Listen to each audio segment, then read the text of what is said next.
Hello, babies. Hello, welcome to me, Fieros. Oh, I nearly pooed when I coughed then.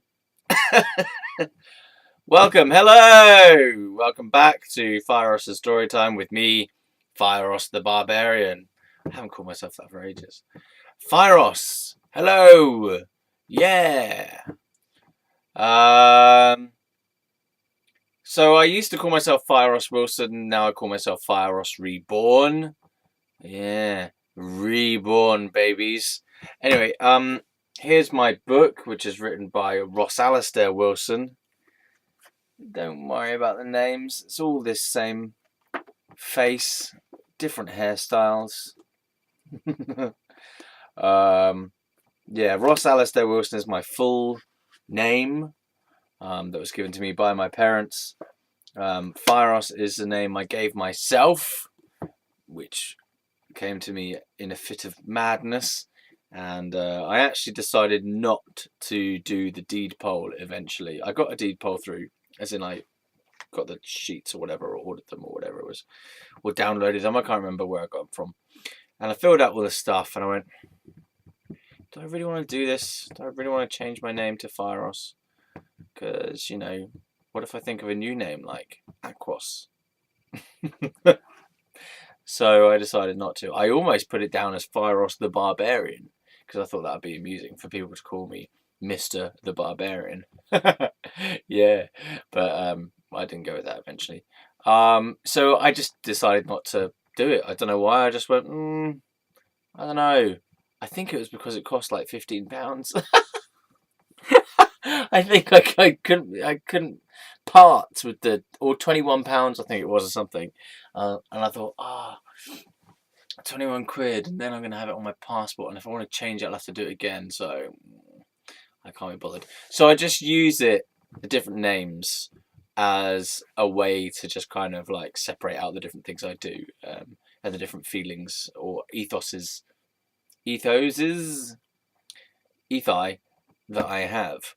Anyway, but I decided to kind of own up to myself in terms of my heritage, my true name, my real name, because people tend to get a bit like, what's your real name then?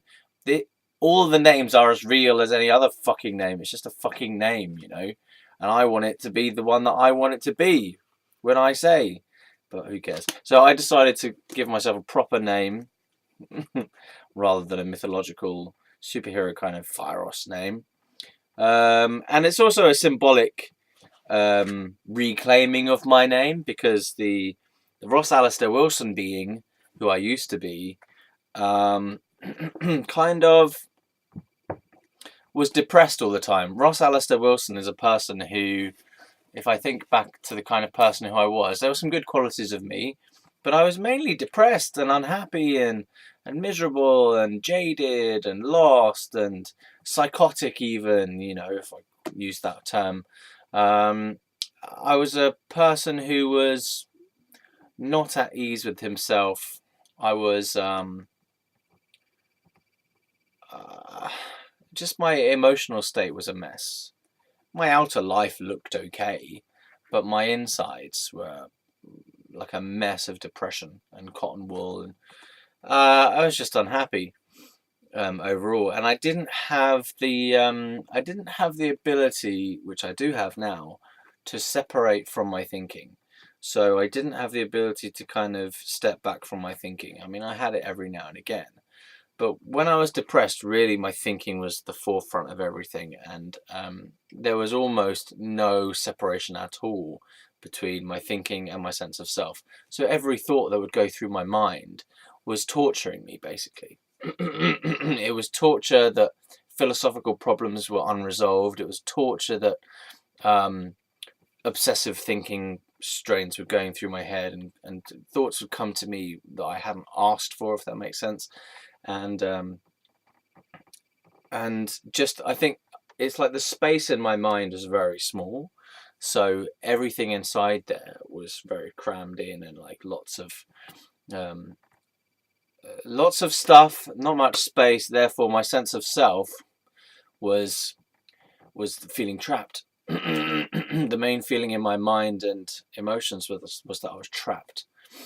And over a period of time, in therapy and just from reading books as well and just doing self-help and stuff, a little bit of meditation here and there, over time I came to be able to separate from my thinking. So now if my thinking gets a bit kind of much, and there's just a lot of activity in there, I'm somehow, I don't exactly know how I'm able to do it. It's like a skill I've developed or some kind of muscle, like a mind muscle, where I go, okay, I'm thinking a lot.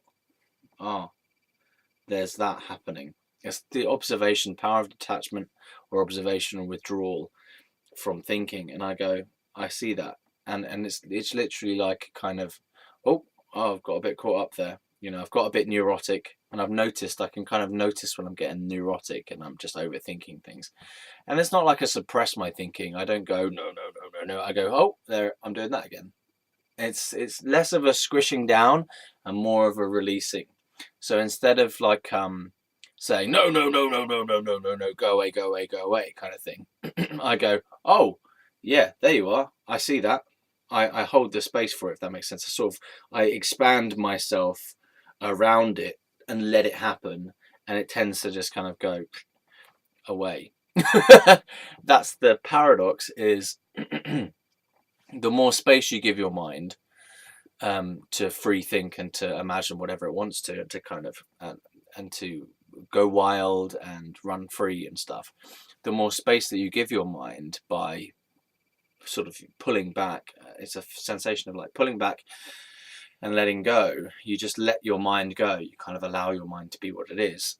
The more you do that, the more your mind becomes at ease with itself over time. It doesn't happen instantly. Well, it didn't happen instantly with me anyway. It kind of like, it peters out is a good way. It's like the hamster. The hamster on the wheel, right? It's like the hamster running on the wheel going, and then I don't know, stepping back is like pulling the hamster out of the wheel, maybe, and letting it do that, and eventually it realizes, oh, I'm not on a wheel anymore. And then it goes, and then it dies. I don't know. I don't know. That's a shit metaphor. Okay. Yeah, I don't know. Good metaphor, actually. That was a terrible metaphor. It's just like a train. It's like a train. The train of thought from the film Inside Out. It's like the train of thought is rushing, rushing, rushing, rushing, rushing. And when you step back from it, it's like you've just stopped putting the wood in the thing. You stopped sort of fueling the train. The train runs out of fuel. Eventually, its momentum comes to a halt. And all that means is your mind just goes quiet. And so you can get on with things and do stuff. You still have little bits of train thoughts going on. But you're more focused on actually the outside world or on your feelings inside, rather than all this mad noise in your head about constantly thinking about analyzing things or judging things or preparing for things or remembering things and being agitated, and it's just a lot of kind of stress, mind stress. So you're just more focused on the outside world.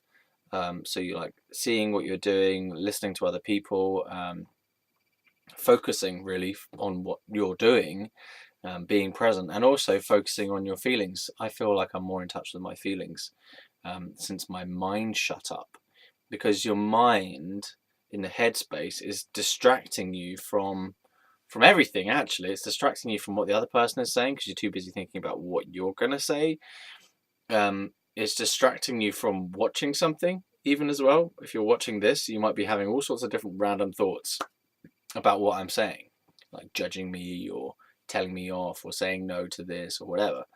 And said, oh, I don't agree with it. I don't know what he's talking about, blah, blah, blah. Oh, this is that same old mindfulness thing.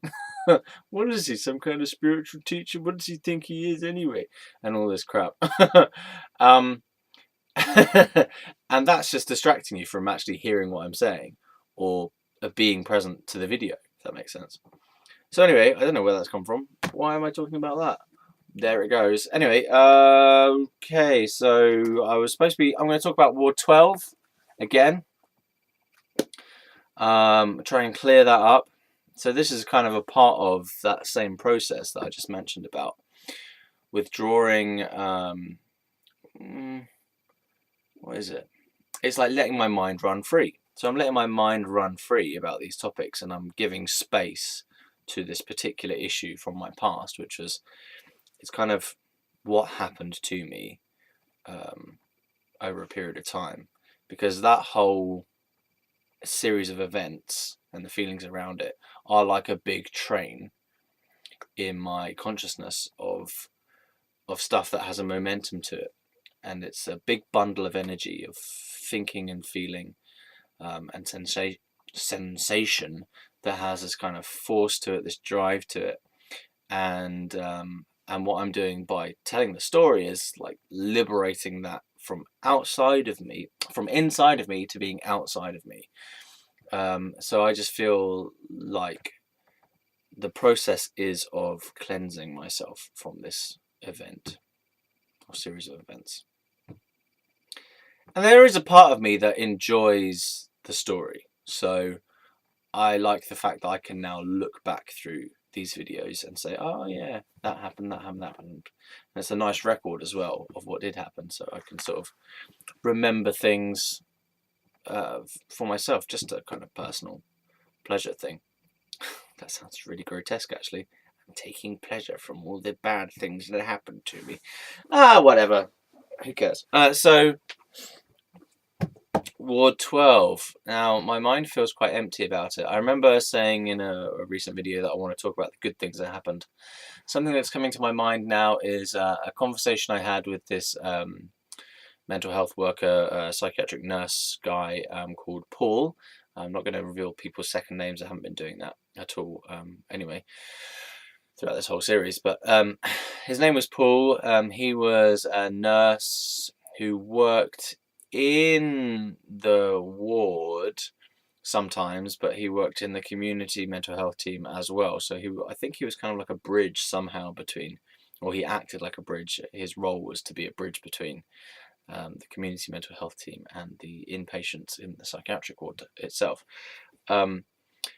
So I remember I was very depressed throughout the latter part of my stay in hospital. I mean, to begin with, in my stay in hospital in Ward 12, I was very much trying to fight the system. You know, I did this protest thing where I pissed myself on the floor because I wasn't going to use the facilities because I thought that would get them to pay attention to me and maybe listen to my views and stuff. But all it actually did was just incriminate me further as to saying, look, you're obviously insane, you don't know what you're doing, you know, why are you doing that?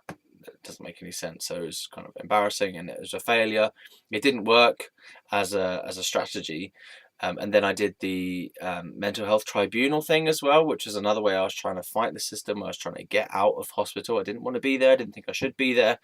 I thought that all these diagnoses were basically just labels and they hadn't understood what I was actually going through because no one had the ability to listen to me.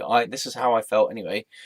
I'm aware that it might be, it could almost be impossible actually for anyone to have ever understood what I was going through because my experience was extremely personal and very, very deep, if that makes sense. So my experience was very deep and my expression of that experience to other people was bizarre. So the disconnect between how I behaved and what I said and what I was experiencing was big, if that makes sense. So it's hard to describe, like, because I would be saying sort of one thing and trying to describe things to people from this place that I was experiencing. I was experiencing life in a very, very spiritual, mystical, revelatory kind of feeling.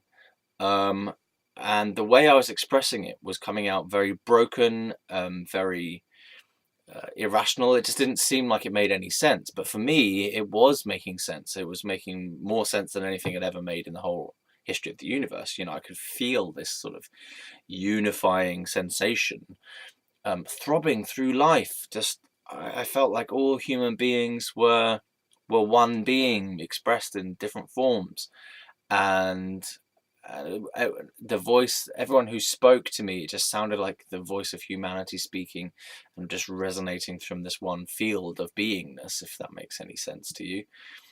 Everyone was an expression of God. I was an expression of God. There were no limitations on what I could say, do, where I could go. There were no boundaries. I didn't perceive any social boundaries. I didn't perceive any physical boundaries, even, as in, like, if a door said keep out, that doesn't mean I can't go in there. If it's open, it's open. That makes sense. No trespassing, again, that doesn't mean anything. It only means something if I get caught, that kind of thing. So I realised that laws didn't really exist until they were enforced. So they only exist as mental patterns in people's heads and emotional patterns and physical patterns. So you can actually do whatever you like in the world as long as you're prepared to deal with the consequences if you do get caught and stuff like that. So it was really a wild card in terms of how I was thinking and feeling. And also the way that I would express myself to other people was a way that the people around me just, they couldn't get it. They couldn't understand it. So it's weird because my actual subjective experience of the whole thing was one of revelation. It was one of a spiritual, divine, or religious type of revelation experience. And yet, the way that I would communicate that to other people made them think that I was just mad, insane, out of touch with reality. So that's really strange how I couldn't kind of get across the state that I was in. I couldn't communicate it to anyone in a way that they understood. Like, whenever I tried to communicate how I was experiencing life, all it ever did was trigger people, or bring about bad things to me. So that's really odd. Anyway, so let's go back to the beginning. In Ward 12, I was saying that I was having a time where I was trying to kind of fight the system. So as I mentioned, I had the protest. I did the tribunal thing to try and get myself discharged, to be let out of jail free, kind of get shot of being there. There was another point as well where I actually escaped. I think I've already mentioned that. Yeah, I escaped, and then I decided to come back, or to go back to the ward, out of my own free will, because I'd read something in a book that seemed to confirm that this was a good idea to go back to the ward, do my time, and just kind of wait it out, even though it was extremely distressing and it was a horrible experience to go through. I felt like, on the basis of some advice that was in a book, that I felt like I needed to go through it if I was ever going to come out the other side, and to stop people from hounding me, to kind of get people off my back. I needed to do this, even though I didn't want to do it. It was horrible. It was no way near what I actually wanted to do for myself. I also thought that it was unjustified. All these accusations of my insanity and my mental state were a gross misunderstanding, and misjudgment of, or misinterpretation of, my actual feelings and mental state, because somehow the communication aspect wasn't matching up. That's how I saw it anyway.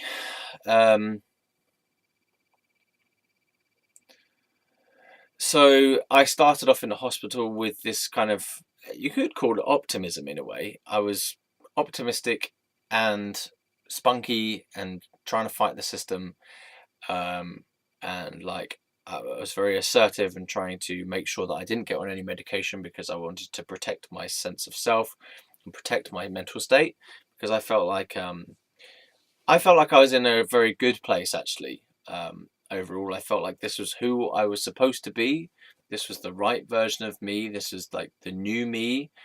a more authentic me. I felt like I was a deeper version of me than I'd ever been before. I felt like I was free of roles for once in my life. I felt like I was touching into my higher self, my spiritual self, my God self. You know, I felt like I was really manifesting my highest sensation of self. Um, and other people didn't see it that way. They saw like I was some kind of ruffian or mad person.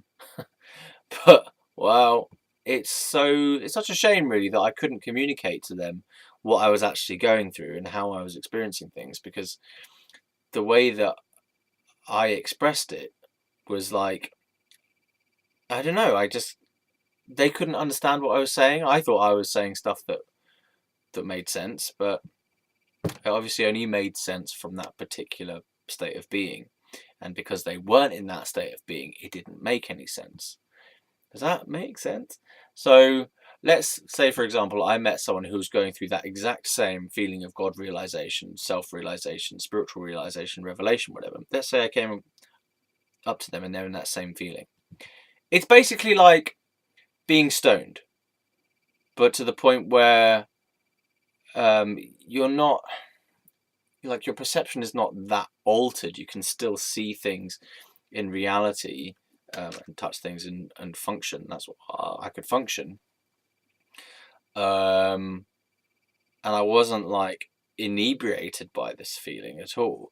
But I felt like I was in touch with something else deeper that other people weren't. But let's say if two people who are both experiencing that sensation come into contact with each other, or like meet or whatever, then I have the feeling that that only intensifies it, that it makes it sort of feel better, and you can both understand each other. You can both talk your own gibberish. From an outside point of view, it's gibberish. You can both talk your gibberish, but you're both resonating at this different level, where the gibberish is like, yeah, you know, I'm really getting it. If that makes sense. Like two stoners who are talking what would be considered gibberish, or sort of stoner talk from the outside. They understand it because they're both resonating in that same feeling, that same frequency, if that makes sense. So the words are like this kind of filter between you as a being and another person as a being. And I was resonating from a particular place, and the things I was saying and the way I was saying them were coming from that place. And everyone else who was in like a different place, they couldn't mesh. There was no kind of mesh. They couldn't sort of understand. They couldn't meet with what I was saying. And I could sense that it was because they were living in their heads in this very small, judgmental place that was heavily filtered by judgments and like loads and loads of conditioning. So they couldn't feel into this being resonance. So nothing was touching them. And if it was touching them, it was only touching into their pain. It was only touching and triggering them to freak out, basically. Freak out. Freak out. Yeah. So so that's how I think things went down. Basically, my resonant sense of being was in a different place to the people around me, so they couldn't get where I was coming from. But if they were in that feeling themselves, then it wouldn't matter what I was saying, because the speech is kind of like well,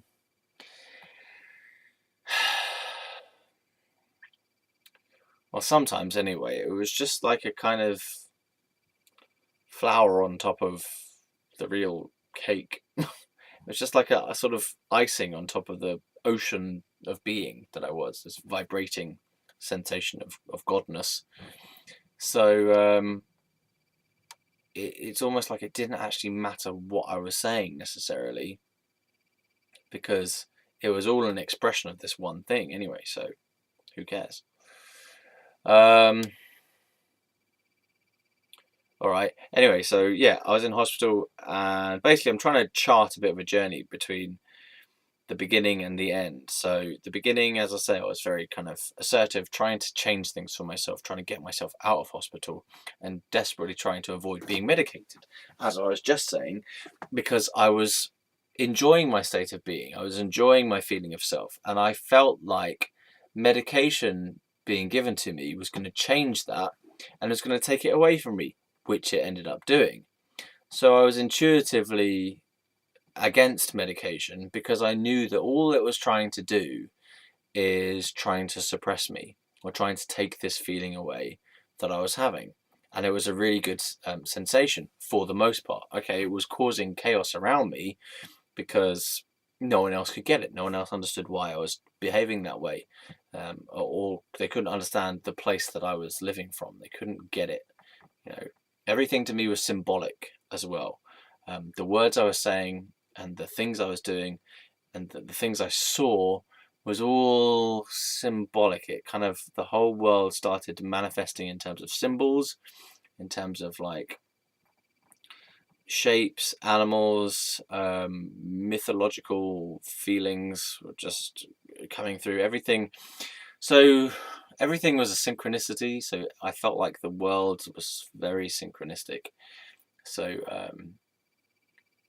like everything had the sense of synchronicity, not just like, oh, occasionally a little synchronicity comes in and you say, oh, maybe this is what I should do next. It was like, no, the feeling of synchronicity was a permanent feeling in that sense, as in it permeated my whole experience.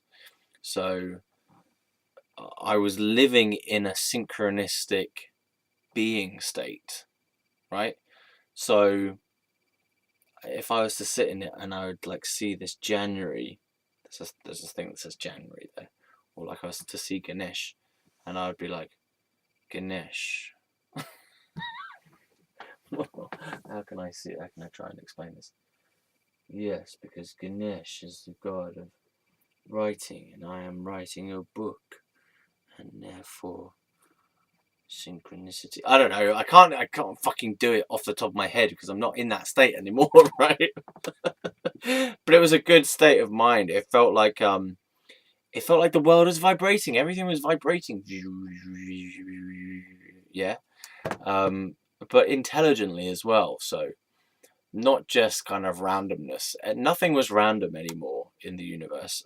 For me, everything had a symbolic meaning, and everything was unified. There was a sense of everything being one and everything working together, everything meshing together, everything being a symbol of everything else.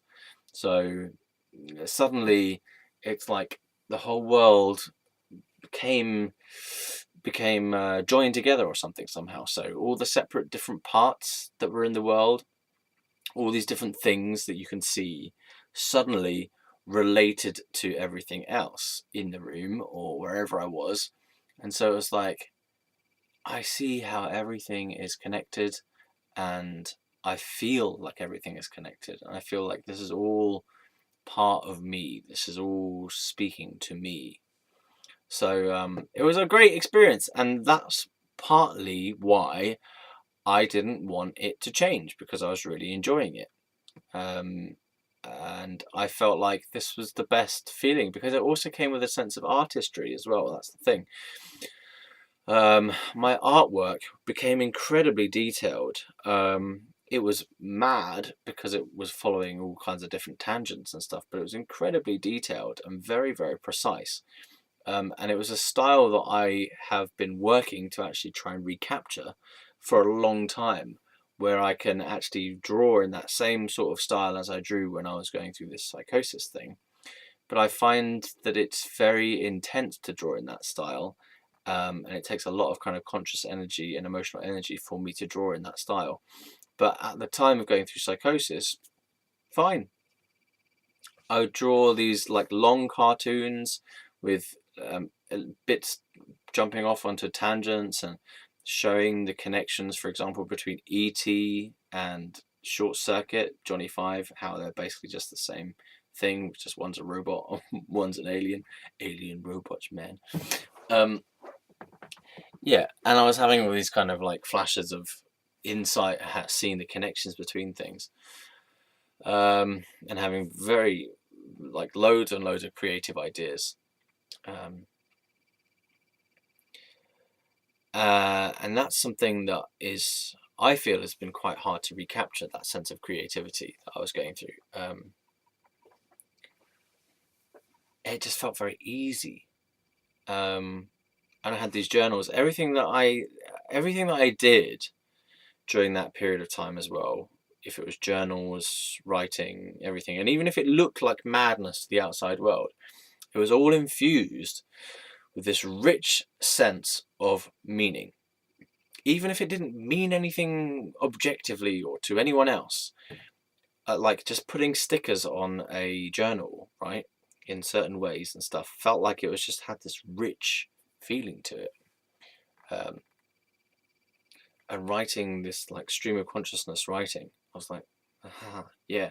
It didn't mean it. It's like garbled nonsense to the outside world, but to me, I'm like, yeah, definitely. Definitely, yeah. That makes sense. That's right, yeah. And to everyone else, they're like, this person is insane, he's mad, what's going on? He needs a fucking doctor. But for me, it's hard to actually convey what this experience was like. And I remember, like, before I even got hospitalized, I remember my dad was sort of trying to say on the phone that I was obviously ill, I was unwell. And my parents would say horrible things that to someone who, let's say you're not actually unwell, let's say you're actually okay, right? But for whatever reason, your family has decided you're ill. Just pretend that I wasn't mad and pretend I'm just a normal human being, right? Because that's how I felt I was anyway. And in fact, pretend like I've become the best version of myself. Okay. Now, all the people around me, but especially my dad, my gran as well, a little bit, but most importantly, my dad, was saying these horrible, insulting judgments that I was mad, ill, unwell, manic. Um, Unwell was the main one. Inconsistent. What was that about? Incompetent, incapable of such and such, dependent on other people, just lacking empathy. All these labels about who I was. Arrogant, I don't know, sad, lost. There was a whole list of them. So my dad was really like laying into me, trying to convince me of my unwellness. And if you can imagine being a normal, you're just being yourself, and someone is coming in saying these kinds of things. In a way, it doesn't even matter if you're ill or not. That's still not a nice experience to have, because it's just someone being intensely critical and intensely judgmental and mean, basically. Mean, cruel, rejecting, nasty. So, and that was how I experienced it. Because, all right, from his perspective, he thinks those things are correct perceptions. But from my experience, I'm being my true self. I'm being the self I should be. I feel free in myself. I feel happier in myself. I feel like this is who I am. It's who I always was. And everything else before was just a role I was playing. So I felt I'd become free of like sort of ideas about myself and stuff. And all I was getting from other people, especially my dad, was negativity, judgments, labels, diagnoses, behavior profiles. And all of that is intensely dehumanizing and rejecting and critical and trolling. It's basically like trolling. They're just trolling me as though I'm something like a kind of object for them to pick holes in. And go like, this was shit, this is shit, you're this, you're that. Just a horrible bunch of names I was called, basically. And I couldn't kind of get them to see how damaging that was. I couldn't get them to realise that they were being a bunch of fucking assholes in how they were treating me. because they seemed, I'm talking about my mum and my dad, and occasionally my brother, especially my gran as well, but also the mental health profession. I couldn't communicate to them how damaging it is to be labeling an individual in the way that they were, because it's putting me into this box that they think is accurate. And it's not accurate at all. It's just a set of perceptions, a set of opinions about me. And I couldn't seem to convey to them that what you're doing is very damaging to how I feel. You are rejecting my inner spirit, you're rejecting my essence, you're rejecting my feeling of self, and you're calling it all these names. You're labeling it. You're reducing me to a set of symptoms and then calling that set of symptoms me. You're also saying things like your son is breaking down, your son is not well, and I'm like, I don't even feel like I'm your son anymore. I feel like I'm not. I'm not a son. I'm me. You know, maybe your idea of your son is breaking down. Maybe who you thought I was, that idea is breaking down because I'm no longer conforming to that idea that you used, that you had, or that you have of me. Because I really wasn't playing from any ideas of myself. I wasn't playing from any images of myself. I was playing from this I was being this kind of spontaneous being, acting from impulses that came from within me, like that, with no ability to reject or deny any impulses. Everything was just impulsive, spontaneous, random almost, but everything that I did felt right. It felt like an expression of me, and I had no kind of need. In fact, I had no need even to control myself. I had no need to inhibit myself. So I would just get this like stuff from people, just telling me how wrong my state of mind was. And I couldn't convey this to them, that this is a bad thing to be doing to me, because it's actually, you are just trying to destroy me. You are trying to destroy my sense of self. And I actually feel like I like my sense of self at this time. I remember having this conversation on the phone to my dad. I was like roaming around the house when no one was in. I was in my mum and dad's bedroom. I was having this phone conversation, and my dad was saying stuff like, "Oh, you're incapable and you're incompetent and you're not well," and stuff. And I was saying, "Well, what if this is the way I'm going to be? What if this is the way I'm going to be forever? What if this is how I am now?" And he was like, "No, no, no, no, no," and just resistance, resistance, resistance. And I wasn't allowed basically to be having my experience. I was having my psychotic spiritual experience, and no one would let me have it. They were trying to rush in and change it, and label it, and stop it from happening because it was wrong and it shouldn't be happening. So what that meant was I just had a horrible life experience during that time. All right, my internal experience was fun and interesting, but the outside world just appeared to go mad against me. So I suppose that's how you get the feeling of paranoia, or that's the communication of paranoia, because um, all I would ever really receive from other people was their judgment on my behavior.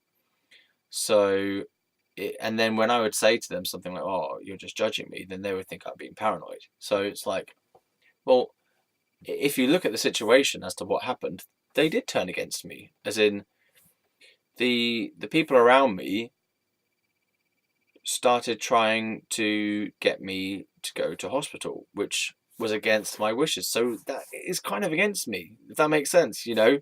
So it sounds like paranoia, but actually it's fairly accurate as to people trying to stop what I want to do and to impose what they wanted me to do on me.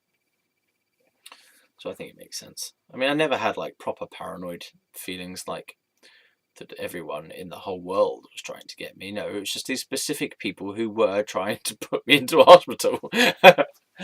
Yeah. Anyway, so like I didn't want to take medication because I just saw it as another way that they were acting inauthentically, because basically they couldn't be bothered to deal with their own feelings that I was promoting in them, and they were just blaming it all on me, especially my dad, but also my mum and the mental health professional as well. What are they doing? Why are they interfering with my life so much? So yeah, that's how I felt, and so I didn't want to take medication, and refused very strongly in some cases. Pardon me. And so I got to hospital, and I still didn't want to take medication, but eventually I acquiesced, if that's the right word. I surrendered, and I said, okay, look, I'm never gonna fucking. I don't want them to jab this in me. I'm gonna fucking take the pills. So I started taking medication, and just from the point of taking the medication, things went downhill for me. Like that's when I started getting depressed. That's when I started being lethargic. That's when I started staying in bed. That's when I started getting the slurred words. That's when my neck started getting stiff. That's when all my enthusiasm for life started to drain away. That's when my feeling of hopelessness came in. That's when my feeling of helplessness came in. That's really when the depression started, and the suicidal depression started as well. Because before that, I was still in my bouncy, happy-go-lucky, psychotic state where everything was part of that same spiritual feeling. And I felt like I was healing other people as well, by being there for them, listening to them, giving my attention to them and stuff. So the time in hospital went on and on and on, and I was depressed and suicidal, and not confined to my bed, but I just didn't want to get out of bed for most of the time. It was just a way of trying to deal with the situation, like try to numb out to the pain in my mind, by sleeping it off. But that was very hard, because it's hard to sleep all day, that's pretty hard work. So I kind of was doing this kind of like half sleep thing when I was just trying to sort of put myself under, but what I was in was this kind of like subdued state where I was in bed. I would have my eyes closed, and I was like trying to sleep. I kind of think it's like halfway between, because it wasn't quite dream state. It definitely wasn't sleep, but maybe I went into sleep here and there actually. But it was kind of like this light, ever so slightly, just above the hypnagogic dream state. So I didn't fall into proper dreaming, but it was just like I was just above that, in terms of my level of consciousness. But I was still feeling depressed, but somehow that managed to kind of numb the feeling a little bit. Just somehow I don't know how I fucking did it. I just managed to sort of put myself down, just below being awake, because I found that being fully awake, my mind was just so full of shit and felt like shit. Just so depressed, so suicidal, wanted to escape. I guess I wasn't as suicidal as other people were, but for me, subjectively, it was still a horrible experience to be going through. I mean, like, I feel as though, I don't know why I never really acted on suicide. I think because I would always think about the pain of doing anything regarding suicide, whether it was slitting my wrists or hanging myself or overdoses. All I could see from those actions was the potential for more pain if it went wrong. So I just was like, I'm trapped even on that. I can't even commit suicide or try to commit suicide, because all avenues lead to pain. Even the suicide option is too risky. There's no way I could do it without encountering the potential and a high potential of a lot of pain. Like slashing my wrist, that's not going to be fun. I'm not going to enjoy that. It's going to be fucking painful, and it's probably going to go wrong. So all I'm going to do is harm myself and end up feeling even worse afterwards. So there was something that prohibited me from kind of going and actually acting on suicidal impulses. I never did anything suicidal, actually. I didn't even ever cut myself or anything like that. But the pain of being suicidal is enough in itself, I think. It fucking sucks to be suicidal.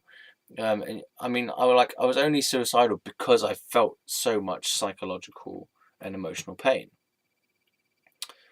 Yeah, and I felt trapped, and I was constantly thinking of escaping, and then finding that it was impossible to escape. So that was making me feel hopeless again, depressed again.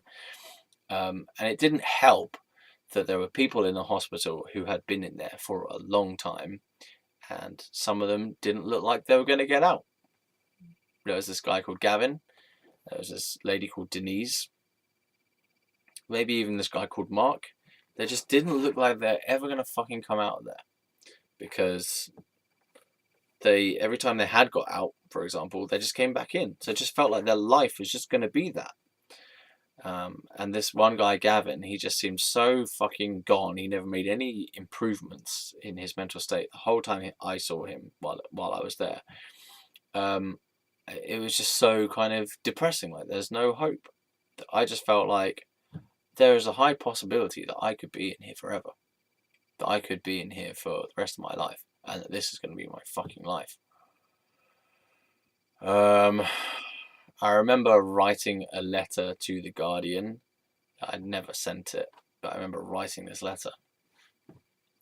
I just was trying to kind of say how it was incorrect that I should be in a mental health institution. I felt like I'd been wrongly accused and misjudged and mislabeled and stuff, and I wanted to try and get this message out to the papers, because I was unhappy about how I'd been treated by the whole system anyway, and I felt they got it all wrong, and therefore that it was a horrible, I don't know what the right word is, injury or something to my personhood or to my dignity. Like I always used to use this word, an affront to my dignity. It's an affront to my dignity as a human being. I don't actually know what that means. Affront. I think it means it's a bad thing. It's an affront to my dignity as a human being. Let's put this in. Affront to my dignity as a human being, and see if anyone else has ever said that. I must have picked this up from somewhere. An affront to human dignity definition. What violates human dignity? Yeah, quite. Surely it depends on the context. Oh, it doesn't actually say anything here, does it? No. Well, I've just destroyed the world, haven't I? Well, I think it's basically like an insult. It just felt very insulting or very detrimental to my feeling of human dignity, of the fact that I was even diagnosed, the fact that I was in a hospital. This all shouldn't have been happening. It was all incorrect. It was all a misunderstanding, a misdiagnosis, and a mistreatment, in fact, as well. It was something that had been done against me, against my wishes, and was harming me. I felt it to be harmful. So I wrote this letter to the Guardian, and I didn't send it, but there was this one. So I'm trying to get to this point, actually. This whole video is actually trying to bring us to a few points of good things that happened, and these are interactions with nurses that happened. So this one nurse, male nurse, he kind of like took me under his wing in a way, or somehow made himself sort of my nurse. I don't know exactly how he did that, but maybe it was since I got my sort of special nurse. There's like one particular nurse assigned to each person, so they have to go and see someone for 20 minutes per day. Well, that's what I had. That's what it was at the time. I was there anyway. So I had this guy, I forget his name, but let's call him Gary.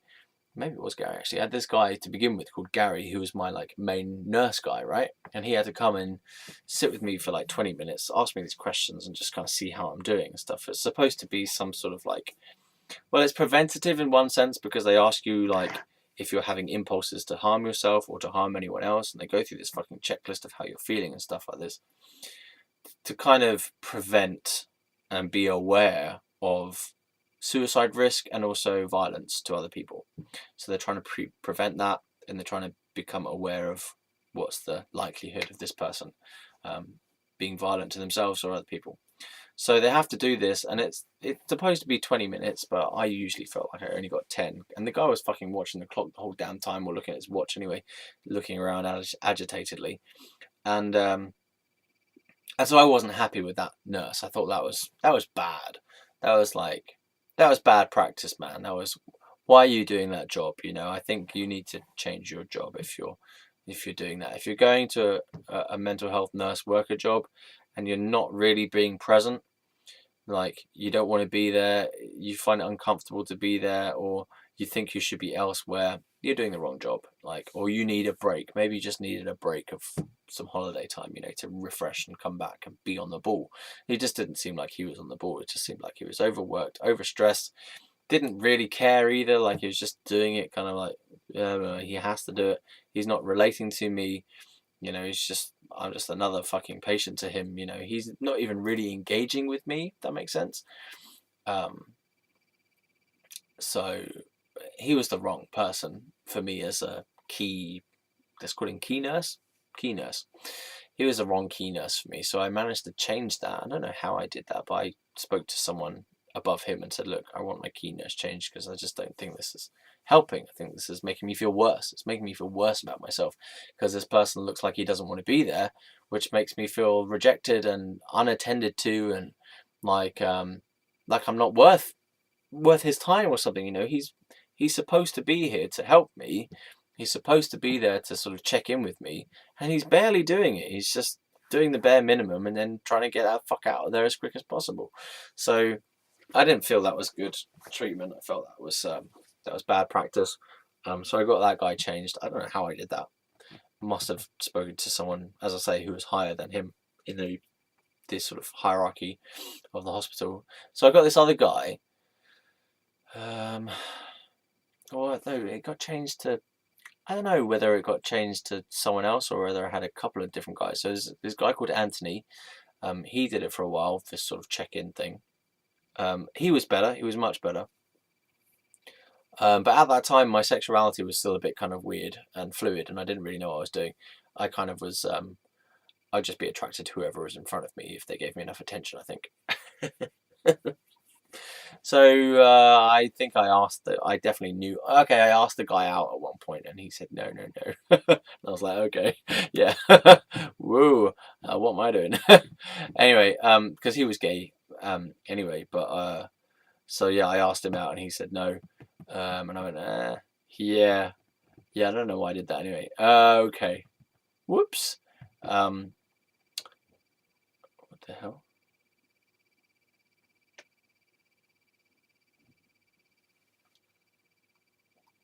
Huh? How come you were back then? I thought you said you just went dancing. Ah, because you said see you tomorrow. I thought you'd gone out somewhere, like overnight. It is tomorrow. It is tomorrow. Alright, I'm just doing a video, so I'll catch you tomorrow. Or today, whatever. Yeah, so anyway, sorry about that. So that guy, I asked him out, blah blah blah. Didn't go anywhere. That was silly. But he was better. He was more caring, and he was happier as well as a person. So that kind of worked out better. Like he was doing the same things as the other guy did on the checklist and stuff, but he was relating to me, and he was listening to me, and he was present. He was there. So that felt better. I felt that was an improvement to have this person doing that. And then there was this other guy, this black guy, who did it as well. And I think that probably he was the most helpful, actually, out of all the different key nurses I had, because he was the only person who actually realised the fact that I was having these side effects. Like, you had to fill out these side effect forms, right? And I'd been filling out these fucking side effect forms, and no one was paying attention to them. I was like, I write the fucking thing on every day that I'm having slurred words and stiff neck and stuff, and what's going on? Was this just going into a fucking pile of notes and no one's fucking looking at it? What's the point of, why do you give me these fucking forms to fill out about side effects if you're not actually going to fucking pay attention to it? So yeah, I was pissed off about that. But this guy, this black nurse guy was the only person who had even, I think, bothered to read the damn thing, and somehow we got it brought up in something in like a ward round, which is this meeting that they have between nurses and doctors to pass over shift. So I don't know how you call it, how to describe it. Sorry, it's like when they sort of do a shift change or something, or it's like a weekly thing where they just discuss everything that's been going on and they discuss each case of each patient at length. I think, I don't know. I don't know what it is. They definitely have a shift changeover meeting. So when all the new nurses come in for the next shift, the old ones like pass on notes and information and anything significant that's happened and stuff, so that kind of things run smoothly like that. So that happens. The ward round is something else, so I don't know, can't remember exactly what that is. Anyway, so this one particular nurse was more helpful because he managed to get this information about the fact that I was having side effects. He seemed to do something with that, and that was helpful. Also, he was the person who started to take me out for leave on the ward. So when I got the Section 17 leave thing done from, so I did the mental health tribunal. It wasn't successful. I still had to stay in hospital. But what did come out of it was that they said, "Oh, why haven't you got this leave arranged for you? We can arrange some leave for you, so you can start filling out this form called a Section 17 leave form, and we'll start you off on a low amount of leave. It will be like they have different grades of it. So there was like 1 hour in the hospital grounds accompanied. Then it was like, I don't know, 2 hours in the hospital grounds or something accompanied. And then it was like 1 hour unaccompanied in the hospital grounds. You had to kind of sign in and sign out.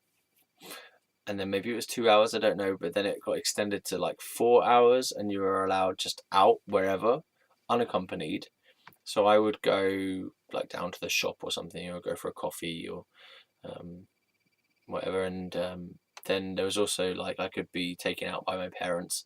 So we would go and do whatever for a few hours and then come back. So on one of those leave occasions, that's when we got the guitar. So remember I spoke about the guitar in one of the videos?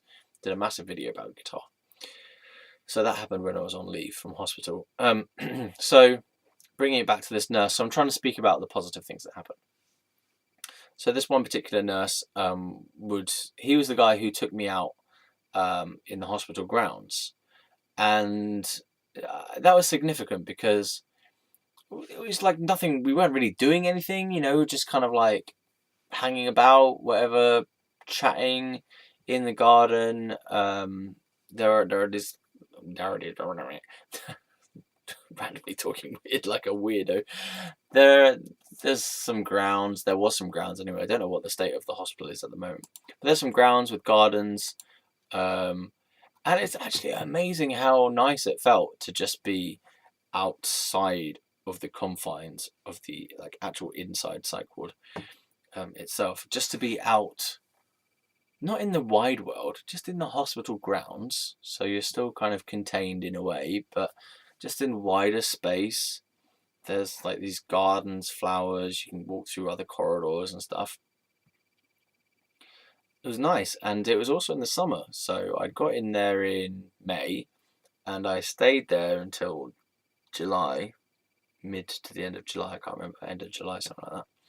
So it was the summer, so it was like there was grass, as in the grass was being mown. There were daisies. It was bright sun, fresh feeling. The air was nice, so that was really nice to be actually outside. Because compared to being on the ward, oh my god, I mean, it still didn't really make the experience of being on the ward any better, because it's like you go out for this 1 hour of recreation time, or pardon me, or leave, accompanied to begin with, and it still feels like you're contained. And it's very brief as well, so you just you go out, you have this kind of okay outdoorsy feeling for a bit, and then you come back and you're like, I'm still here, you know. But it was the beginnings of an expansion and an opening and a return to normal society, rehabilitation. Yeah, so that was nice. Going out with this guy and just we didn't even do anything, just like walking around, just sat on a bench. I don't even know what we talked about, just normal stuff, weird stuff, whatever stuff. You know, probably me saying about how everything was wrong and I shouldn't be there and stuff like that. And I remember, this brings back to the point about the Guardian, the letter that I wrote to the Guardian. I wrote this Guardian, dear the Guardian, brought to my attention that I have been incarcerated incorrectly in a psychiatric ward in Heatherwood Hospital based on incorrect diagnoses and blah, blah, blah, blah, blah. And I think that it shouldn't be the way, and I think that you need to do a proper full investigation as to the reasons of my internment here, and I think that there's blah, blah, blah, blah. Did that whole thing, right? And I told this nurse guy about that. And I just remember, like, I don't know where we'd gone. Maybe we'd gone to have a coffee somewhere. Pardon me. We'd gone to have a coffee somewhere, I think, and we were coming back from that. And I was telling him about this Guardian letter, and he said something like, "Is that really necessary? Like, do you really think you need to do that? Do you really need to do that?" And I went, "Yeah." I went, "Yeah, damn right I do, because blah blah blah blah blah, because it's wrong and it's an affront to my dignity as a human being, la la la la la." And he went, eh. But I ended up, I think probably just because he said that, did he really need to do that? I probably went, maybe I don't really need to do that. Yeah, maybe you're right. So part of me felt like, oh, I should have sent that fucking letter. But then I just didn't end up doing it because I felt like, yeah, maybe it's a bit much, whatever. Is it going to help? Is anyone going to read it? But that still sounds like helpless reasoning. But I think I just went, you know, just give up the fucking fight. You know, stop fighting everything. Always fighting the system all the time. So that was a good experience, as in just going out for leave and having this one nurse guy actually spend some time with me, and like I didn't feel it to be amazing or anything. Like, I didn't fall in love with the guy, or you know, I didn't feel like suddenly my whole life has been validated or whatever. But it just felt good to have someone be actually there for me. So, and then I remember this whole video I started talking about this one particular guy called Paul. So there, well, I'm going to get to him probably right at the end. But there were these other interactions that I had. So there was this Anthony nurse who I mentioned before. He was the gay one. And then there was this lady, I can't remember her name. She was kind of young as well. Like Anthony was quite young. I feel like he was probably around my age, between, I don't know, he felt like he was got between 19 and 23, I suppose. He was a kind of young teen, like late teens to 20s kind of feeling about him. But he was very, very happy. That was quite good because it radiated from him, so you kind of felt better just by talking to him. There was this other lady, I can't remember her name, and we had these conversations, or this one particular conversation where I was like, I was really hopeless. I was just feeling the same feeling that I was never going to get out of there, and I couldn't see how I was going to be let out. I just couldn't see how this was going to improve. You know, I was really feeling lost, feeling very, very pessimistic and unhopeful, if that is a word, about the prospect of me getting out. I just didn't see how it was happening. It seemed to me that my stay was kind of extending and extending and extending, you know. So it'd gone from a section 2 to a section 3, which is a 6 months section that can also be extended, like if they decide to. So it just felt like, oh my god, I'm so fucking hopeless here, and I'm trapped in here, and I don't know how long it's going to be. It feels like it could be forever, as I said earlier on.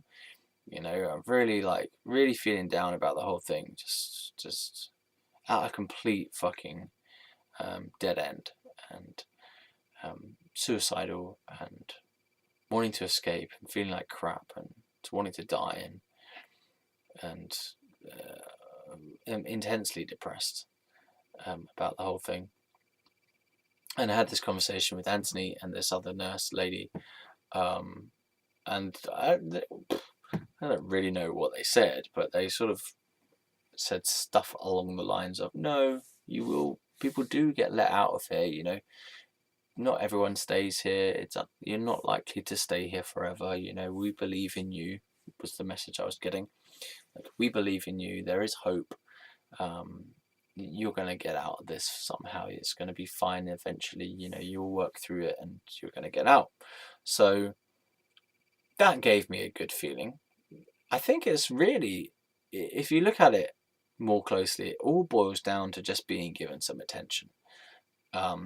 It's less about what people are saying, and it's more about, can people actually be there for you and listen, and yeah, they give you input and stuff, but it's more about, can they really support you, which is non-conceptual, but then it does manifest by saying things and doing things. But the feeling of caring for another person, it doesn't come with a concept. It's just, you go there and you be there and you listen and you be attentive and you sort of accept them. And I feel like those are the things that help me the most.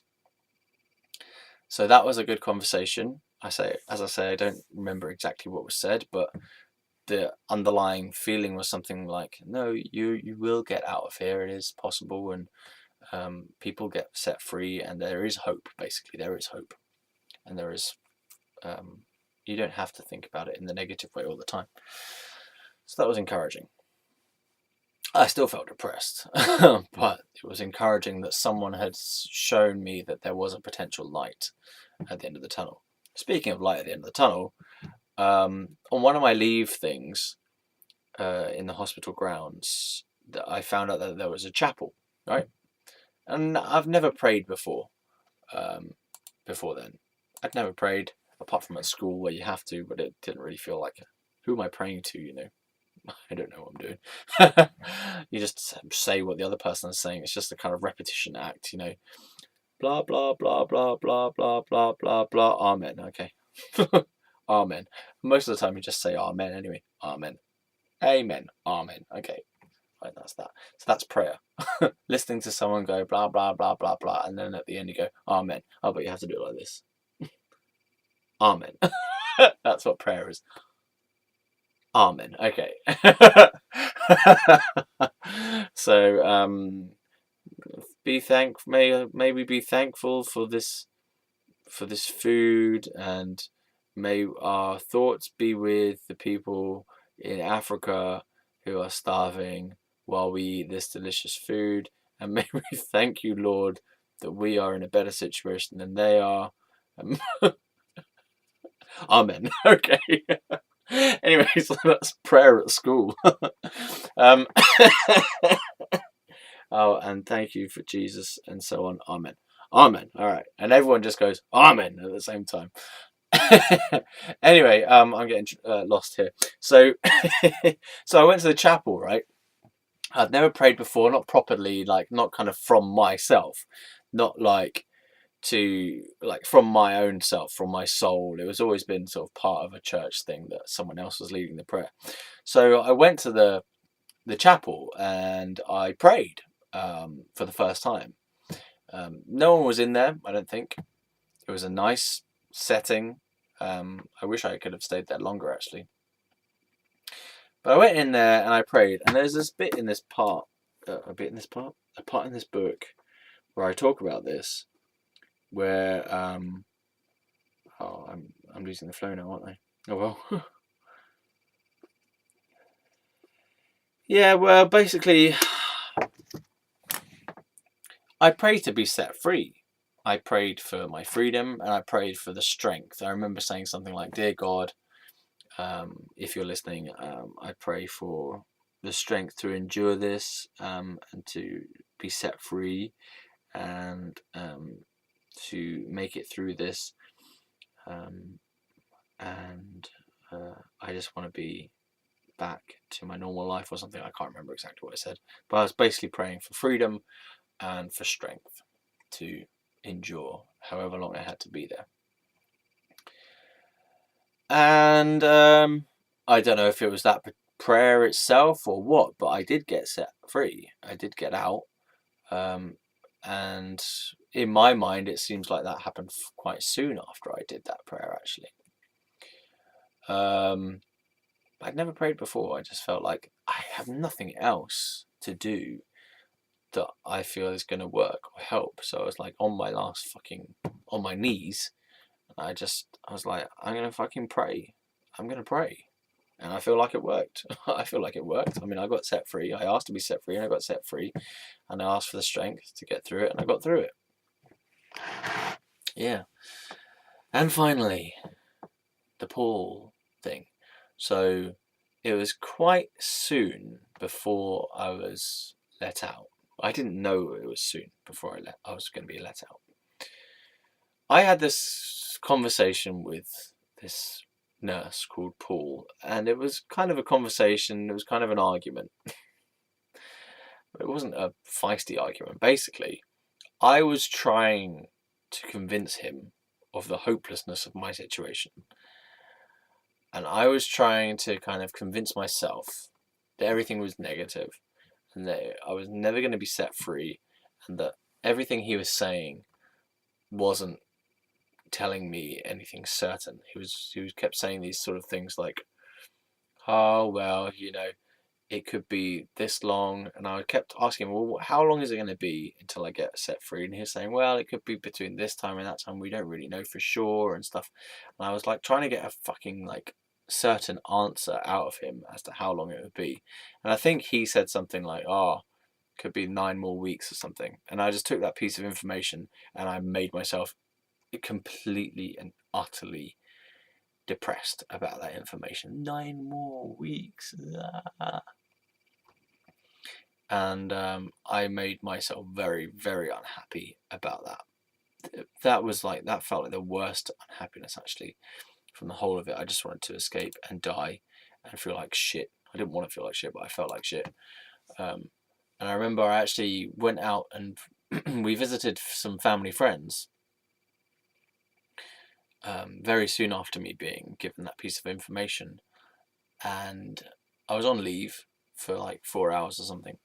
And we went out to have like a barbecue or some lunch or something with some old family friends from people who like parents of people who I was friends with at school.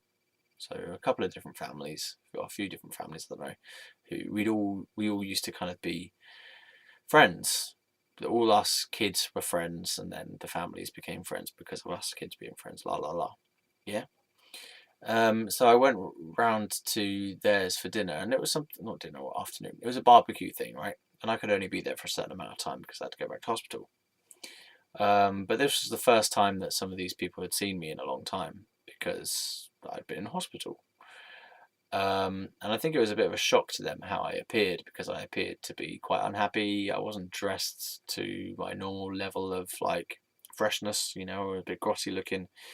My beard was unkempt, my hair was unkempt, my general demeanor was down. I wasn't on the ball, as in I wasn't on form, which means like I'm not playing my social role very well. I'm not being the Ross that they're used to knowing. I'm not being funny and silly and joking or witty or bantering or anything like that. So I think that was a bit of a shock for people because I didn't have the resources to play social roles anymore. I didn't have that fucking internal strength to be able to kind of pretend to be happy and to play that fun social bantery role because I was fucking depressed and I was on leave from hospital. I mean, I wanted to be there because it was nice to be there, but I didn't feel good at all. And I remember this guy, one of the guys, asked me like how I was, and he said, "Oh, you look well." I was thinking like, really? What are you saying? So like last time I didn't look well? Ah, you look well, like weller than you used to look. As in, probably because the last time they saw me was when I was psychotic, and they probably thought, "Oh my god, he's a mad person." So then people start saying, "Oh yeah, you look really well," if because they're used to you looking like a mad person, I guess. Um, yeah, so he said like, "Oh, you look very well," and I was like, "Mm-hmm." Um, and I must have said something like, "I don't feel well because uh, I've just been told that I could be in hospital for another 9 weeks," and I was really, really unhappy about that. Like, amazingly unhappy. It's amazing how unhappy you can be about a piece of news. So yeah, I was really unhappy, um, and not feeling good at all. Um, how is that a good thing that happened? But actually, so the conversation with Paul, although it was an argument in a way, like I was trying to convince him of the hopelessness of my situation, he was trying to sort of, I don't know what, he was trying to kind of both be encouraging and yet not say anything that would be overcommitting himself, because he couldn't say for sure exactly how long it would be. And I was trying to get a firm answer, and he couldn't give me a firm answer because he genuinely didn't know, but he was trying to sort of suggest along certain lines that it wouldn't be that long. But then he gave me a kind of estimate of 9 weeks, which seemed like the longest period of time anyone could possibly have said. I don't know, it just felt like horrendous. But actually, after that conversation with him, things did happen quite quickly. It wasn't 9 weeks at all. It was more like 2.5 or less, um, until I got set free. So that was cool. You know, that was a turn up for the books. Um, yeah. All right. I think I don't want to fucking like talk too much about this anymore because I've already gone on for ages. My throat is kind of hurting. Um, yeah. So those are some good things. We're coming to the end of Ward 12. There are some other things to talk about though. I had a really bad nightmare when I was in there that got me up and was walking around. I want to talk about toasts. Um, I want to talk more about some of the other fun things, some of the people I spoke to again. Um, yeah, and bring it to life a bit more. So we're still going on it, but at least like we're getting towards the end of it in terms of like I'm talking about the fact that I was on leave and getting set free and stuff.